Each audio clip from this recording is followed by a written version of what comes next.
There's a few lines from movies, TV shows, books that just live in my mind rent-free, as the kids say.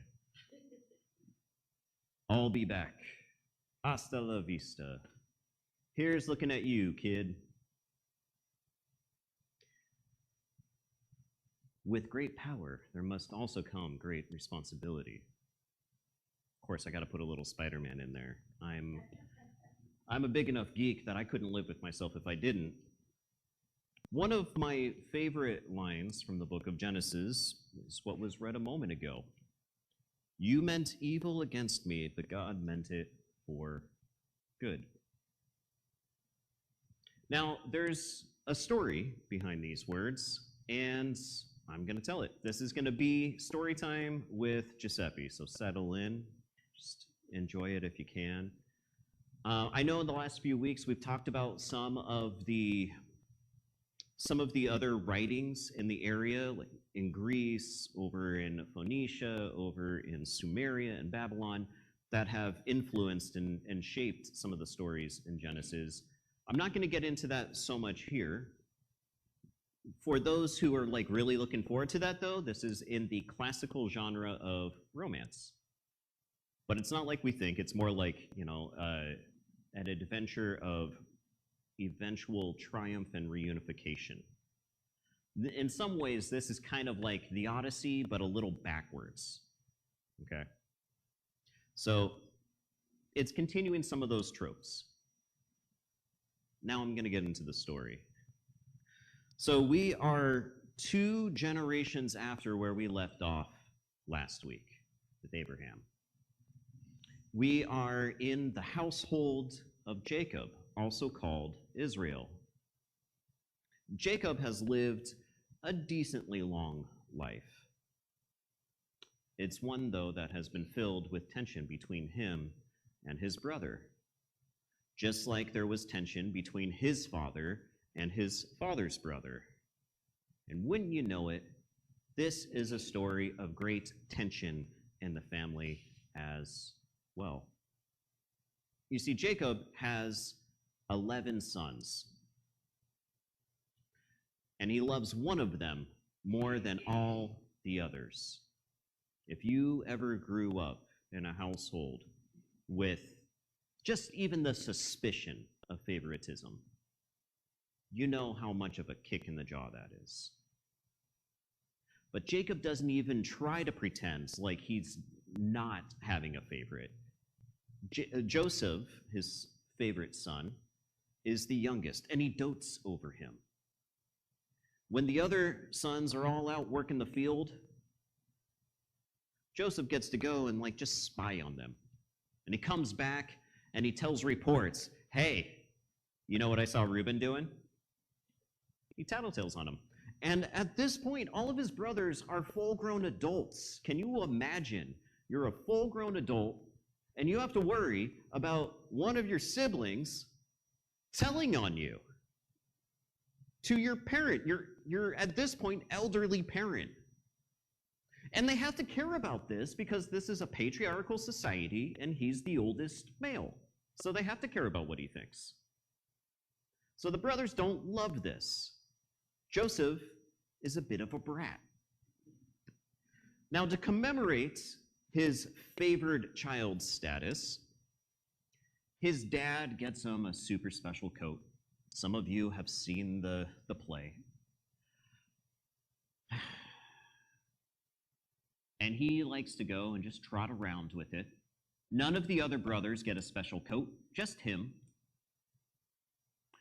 And on top of all of this, Joseph is a dreamer. He has the gift of prophetic dreams and of dream interpretation. And he likes to tell his brothers about some of these dreams. Hey guys, you know what's really cool?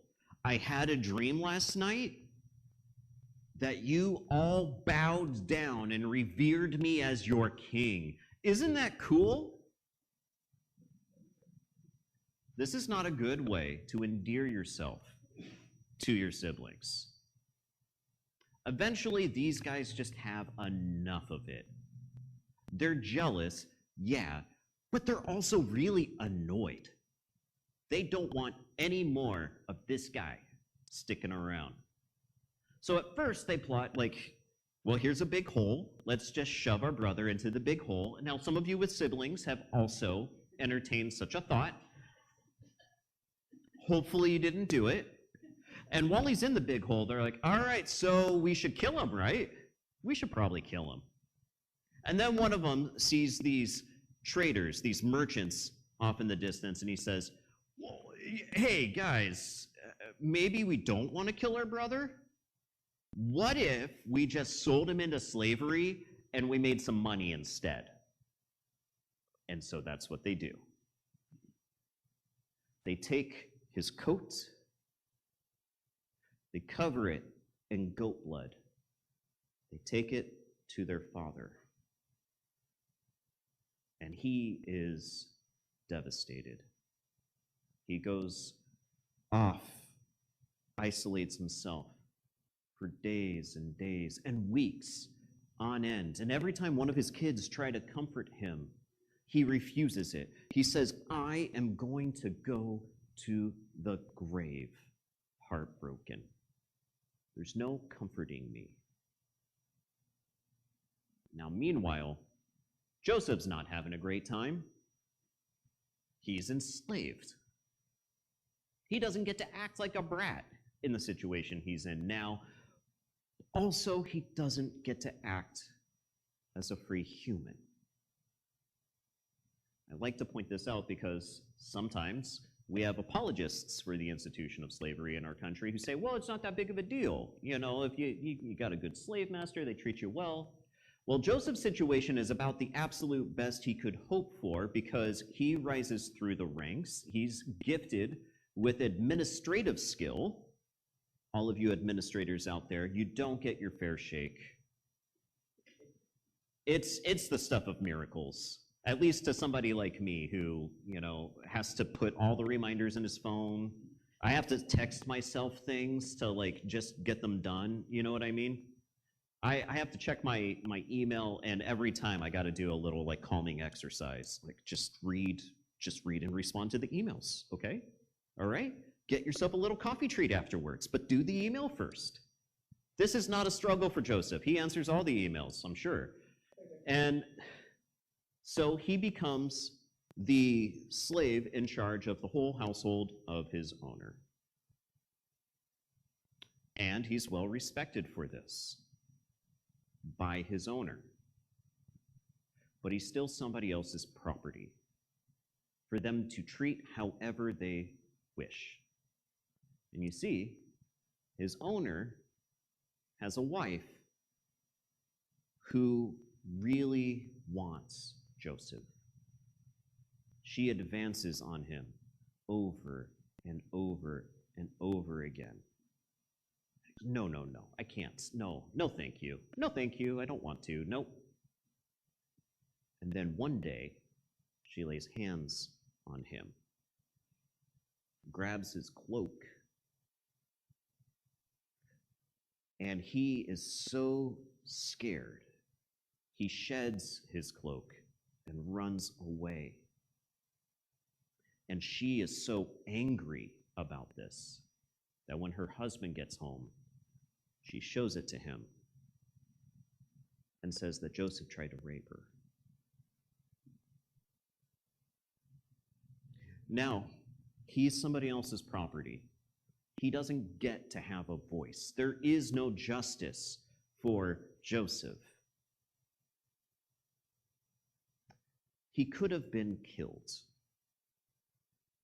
Instead, his owner puts him in Pharaoh's prison. There is no term limit for this. It's just supposed to be where he's going to live now, the rest of his life until he dies. But wouldn't you know it, Joseph is such a gifted administrator that the warden says, you know what, how about we just put you in charge of the prison? And he ends up just running the prison after a couple of years. And we are told in the text that through all of these horrible situations, God has been with him. Through all of this injustice, through all of this hardship, this pain that he did not deserve. I mean, it doesn't matter how bratty a brother you are. We can all agree you don't deserve to get, sold into slavery, right? God has been with him. Eventually, 2 prisoners come into the prison, and the warden says, "Hey, could you look after these guys? We know they have a temporary stay here." Turns out they just pissed off Pharaoh. Irked Pharaoh. They just irked Pharaoh. So he sent them into the prison, and he's thinking about what to do with them. And they have these dreams. They come to Joseph because they've learned he's a dream interpreter.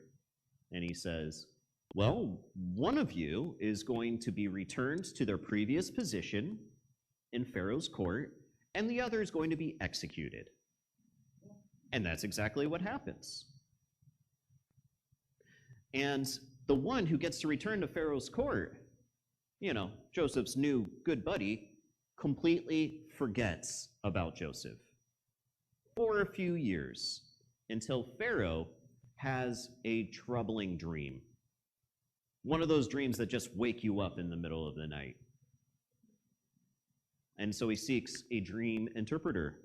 And that's when Joseph's good prison buddy says, well, when I was doing time for that thing, when you were annoyed with me, I met a guy. He can interpret dreams. So they fetch Joseph. They bring him out. And he tells Pharaoh what the dream was about. You're going to have 7 years of famine in the land.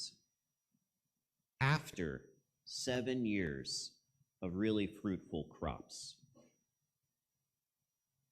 So, Pharaoh, you didn't ask me for a plan, but I've got one.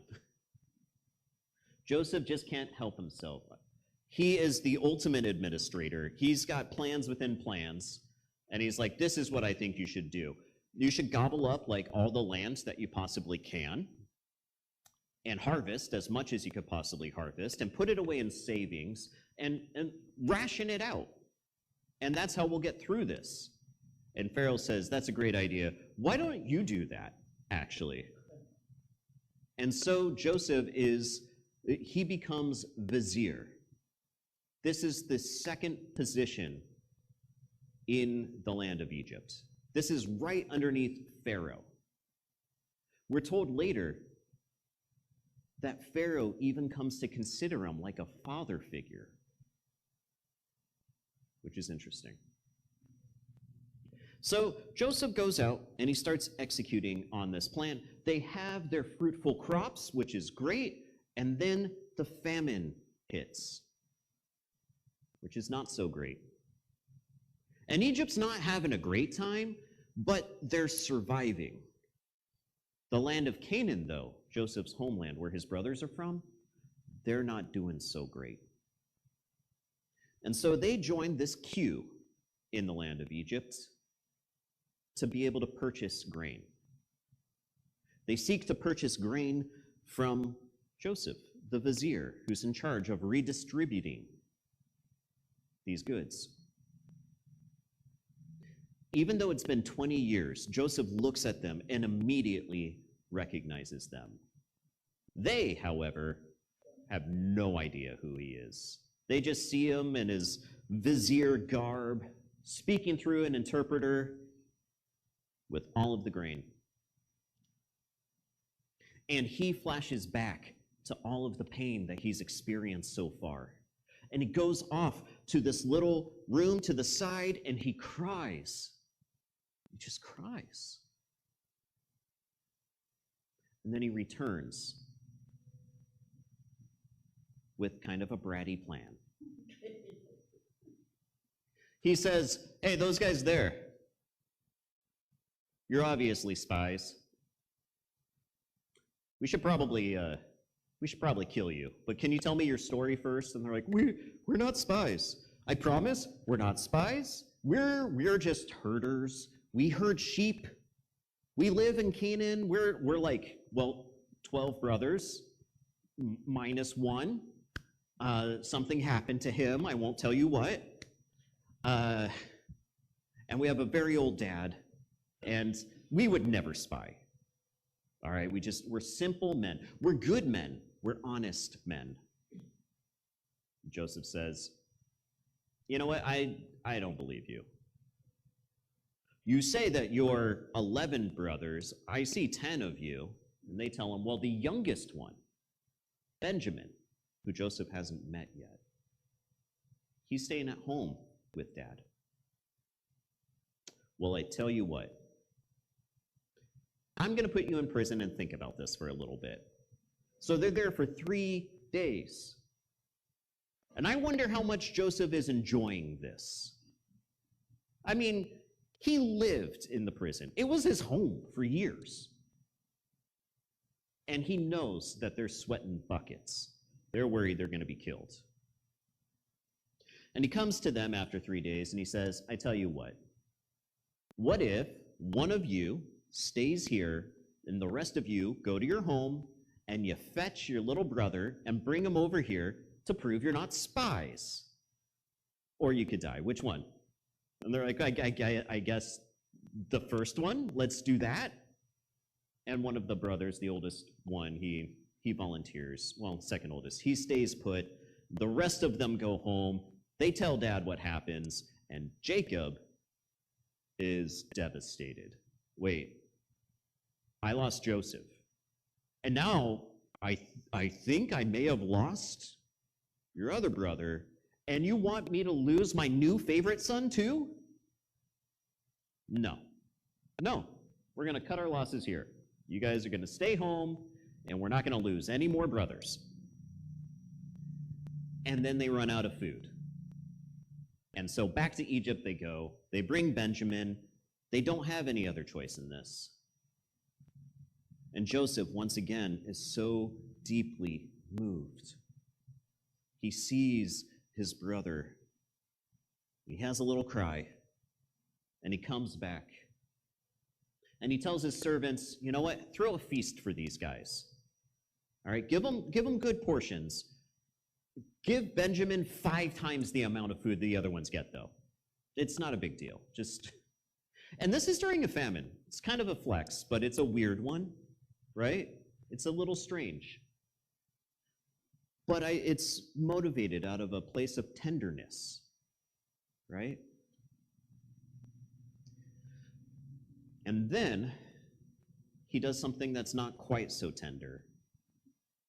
He tells his servants, I want you to pack their bags up with the grain, but could you take my special divining goblet and put it in Benjamin's bag, please? And so that's what they do. And the brothers get sent off on their way, and then they get stopped, and they get searched. Joseph is a brat. He says, I treated you guys to all of this hospitality, and this is how you treat me? All right, well, obviously, Benjamin's going to be my slave now. He puts them in the position that mirrors one at the beginning of our story. What will you do for your youngest brother? Are you the same guys who pushed me in a hole and sold me into slavery? This is what he's trying to figure out here through the worst possible means. And wouldn't you know it, Judah, who is the one that suggested they sell him, says, this is going to break our poor father's heart. I'm going to take his place. Send Benjamin home. I'll be your slave instead. And it seems like Joseph is not expecting this. He sends his servants away, and they see this powerful, well-dressed man who holds their lives in their hands, who's threatening one of them with slavery, just melt down in tears and start speaking to them in Hebrew. You guys, I'm your brother Joseph. I'm the one you sold off into slavery. Look at where I am now. And I know you've beaten yourselves up about what's happened. But I want you to know that God has been able to use this to do good. Notice he doesn't say that, it's not a big deal. It's no big thing. But he does try to reconcile with them at this point. And there's nothing like shame and guilt to be a barrier between reconciliation, right? And he says, I want you to go get Dad. He is really still alive, right? You're not messing with me? And they assure him they're not. Well, I want you to go get him, bring him over here.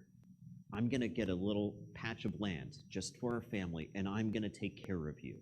There's 5 more years of famine, and I'm going to make sure you get through this. But I don't want us to be apart anymore. He's a brat. He is. He's kind of a jerk. But he's also forgiving them. I mean, in one of the most traumatic ways possible, but ultimately this is a story of forgiveness. And it's a story of hope. It's a story of hope for us. That maybe the pain that we go through can be used for good. Now, this is not a promise I make to people. I never look at somebody who's going through hardship and I say, well, the silver lining is you're really going to be able to empathize with people who, have been in car crashes because you were in a car crash or something like that. No. It's not my job to do. I don't want to work out meaning for somebody else in their pain. That ultimately hurts people instead of helps people, I've found. But my hope is that the evil behavior of others in my life can be used by God for good. I look at my past and I see the mistreatment that I've experienced. Abuse, betrayal, exploitation, threats on my life. They've left marks on me. I'm an anxious person for a reason, as I, have let you know about many times. I'm a different person because of the ways that these things have affected me.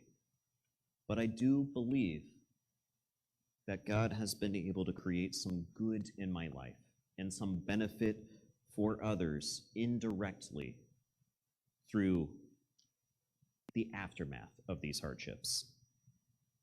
God's worked in me for my healing, emotionally, spiritually, mentally. And while I wouldn't wish these experiences on anyone, I am still quite grateful for the fruits that's been produced since then. The story of Joseph is one of a wounded healer. Some of you in this room are wounded healers. Some of you, maybe you're just wounded in this season of life. That's okay.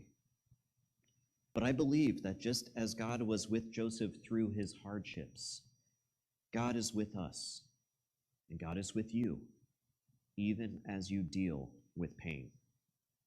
And I believe that if there is any good, any healing that is possible, God's already busy at work pursuing it. And that doesn't mean that we can just assume it'll happen.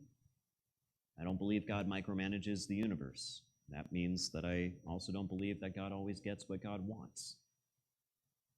But the God who never leaves you loves you. And the God of Joseph is working with you for whatever good is possible. This is my prayer. May we find it. May you find it. May we grow. May we change. May we heal. May we see the harmful intentions of others transformed into good for us and for our neighbors. That's my hope. That's my hope. Thank you for Story Hour. I appreciate your time, folks. And I appreciate your heartful consideration. When you go out and about through your week, if you find yourself struck by one of these scars or wounds, I do want you to know my door's open. I'm happy to have a conversation. You're not alone. None of us are alone.